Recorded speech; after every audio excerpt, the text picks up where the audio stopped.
starts right now with a breaking news alert. 10 breaking news out of Traverse City. A stabbing spree at a Walmart leaving 11 people injured. So apparently America just got its own episode of The Purge, Knife Edition, right inside a Walmart. Yeah, you heard that right. A man with a folding knife went full Michael Myers in Traverse City, Michigan, stabbing not one, not two, but 11 people in a Walmart before someone finally said, nah, not today, and stopped him the only way you stop a psychopath with a knife, with a gun. But you wouldn't know that if you watch most of the news coverage. They're allergic to saying the word gun unless it's in the same sentence as ban. Let's roll the news footage and then I'll tell you what really happened. As I mentioned, 11 people currently being treated. 6 of the victims are men, 5 women. At least 3 had to have surgery tonight. Police have identified the suspect as a 42-year-old man. We're also learning he used a folding knife in this attack. A motive still unclear. Now, as you can imagine, frightening moments for both shoppers and workers inside that Walmart. I spoke to one employee over the phone tonight who told me she and others were running for their lives. I heard just people crying and calling their family like their loved ones. 20-year-old Walmart employee Anna Luke says it was chaos all around Saturday evening. She was inside the Traverse City location when a 42-year-old male suspect began stabbing people inside the store. Police arrived in minutes to a horrifying scene. A Good Samaritan is believed to have helped with the apprehension of the suspect. That suspect confirmed to be a Michigan resident. Coming from Walmart, got stabbed in her right lower back area, and she's also pushed forward and hit her head. She's awake and talking to us. I just ran. I ran.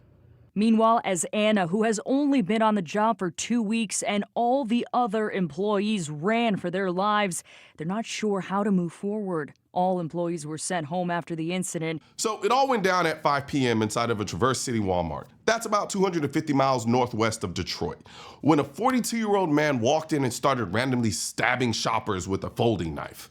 11 people were injured, 6 were listed as critical, 5 in serious condition.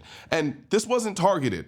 According to Grand Traverse County Sheriff Michael Shea, it was completely random. The Grand Traverse County Sheriff Michael Shea said in a press conference that this did appear to be a random attack and would not comment on the mental condition of the suspect, who is in custody. Based on the information that we have at this time, it appears there were random acts, that there was no, the victims were not predetermined. It started near the checkout counter. Witnesses said the entire store erupted in panic. One Walmart employee said, there was a guy with a knife. He stabbed 6 people. I saw someone stabbed in the eye. Another said, all I see is a lady covering her mouth because there was blood on it. Here's the part the media seems terrified to admit. The knife-wielding monster was ultimately taken down by a pair of brave shoppers, including one who was armed, before authorities arrived and took him into custody. Drop it! Drop it! Throw the knife that way! Throw it away! Throw it away! Hey, he hasn't dropped it. Put it down! That's right. An armed citizen, a good guy with a gun, stopped the stabbing. Not a cop, not a mall security, not a guy with pepper spray and good intentions. A regular American with a firearm who stepped up, who drew down, and didn't need a permit to be a hero. I'm sure the people in the UK are watching this like, welcome to the club, America. We've been dealing with mass stabbings for years. Yeah, well, we've got something the UK doesn't. It's called guns. So a mass stabber here only gets so far before someone puts a red dot on his chest and gives him a choice, stop or drop. And that's exactly what happened in this case. But if you're watching the news, you think this dude just tripped over his own knife and had a sudden change of heart. Most outlets conveniently skip over the part where the Good Samaritan was armed. They'll say things like the suspect was apprehended with help from a bystander or bystanders, like the dude just politely asked him to stop. No, there's video, there's proof. And still, even the report I just played didn't mention the gun. Why? Because in a country with over 400 million guns and a constitution that explicitly protects the right to carry them, our media treats armed citizens like a damn urban legend or like lepers. It took cops 3 minutes to get there, and 3 minutes is a good response time. But in those 3 minutes, this man stabbed 11 people. So I ask again, what would have happened if that armed civilian wasn't there? And more importantly, why is it so damn hard for our media to just say the words? An armed citizen stopped a mass stabbing. That's not controversial. That's facts. I'll be the first to admit, a gun in the wrong hands can do a lot of damage fast. But if you think you can't enact mass carnage with a knife, you've been watching too much TV and not enough real-life surveillance footage. Knives scare me more in some ways because they're silent, like literally silent. You could have someone stabbing people in a crowd and no one even realize what's happening until blood hits the floor. You watch these stabbing videos and half the time you can't even tell who has the knife and when the actual stabbing happened. It's that subtle and that terrifying. So when I say this guy could have killed every single one of those 11 people before the cops showed up, I'm not exaggerating. The only reason he couldn't is because of the person the media doesn't want to talk about, the man with the gun. Now, here's the next question. Is Walmart gonna ban knives now? Because you already banned the sale of guns in Walmart, and then you decided to, after some random Yahoo walked into a Walmart in El Paso with an AK and shot a bunch of people, then you decided to stop selling handgun and short barrel rifle ammo. Let me remind you from the Walmart statement back then. Change in gun policy at Walmart. The retail giant says it will discontinue the sale of ammunition for handguns and short barrel rifles. Walmart will also publicly request that customers do not openly carry firearms in its stores, even where state laws allow it. Fine. Optics, PR damage control, whatever. But now we've got a mass stabbing at a Walmart with 11 victims. And what's the weapon of choice? A folding knife. So what now, Walmart? You pulling kitchen knives, steak knives, box cutters? Should we start background checks for butter knives?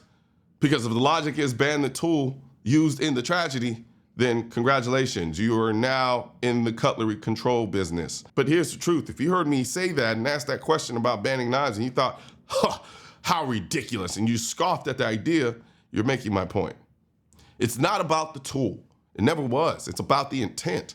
Guns, knives, cars, bricks. Evil doesn't care what it uses.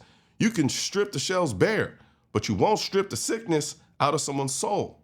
And also, let's not overlook this. That armed citizen showed restraint. He had every right to shoot that man. 11 people stabbed? That meets any reasonable definition of an active threat, but he didn't. He held them, he waited, he let the cops do their job. That's discipline, that's training. That's what responsible gun ownership looks like. But the media, the anti-gun politicians, the every town talking heads, they won't count this. They won't add it to the stats of defensive gun use because this doesn't fit their narrative. But it happened and it saved lives. And if you're watching this and you carry, let me hit you with some truth. Just because your self-defense was legal doesn't mean you're not going to jail or worse, going bankrupt defending yourself.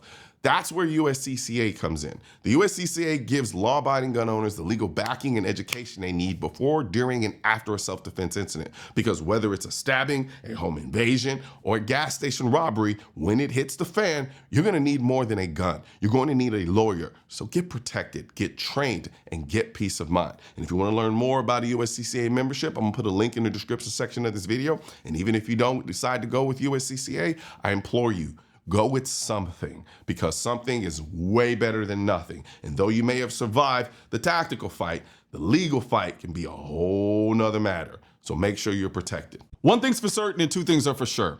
Politicians and tech giants don't want gun content to be recommended to you. And we're all fighting this culture war together. Now you can help do your part by liking, commenting, subscribing to the channel, but most importantly, sharing this video with at least one person. Together we can stop the suppression of our 2A rights. And don't forget to click the link in the description section of this video for the products that I mentioned in this video.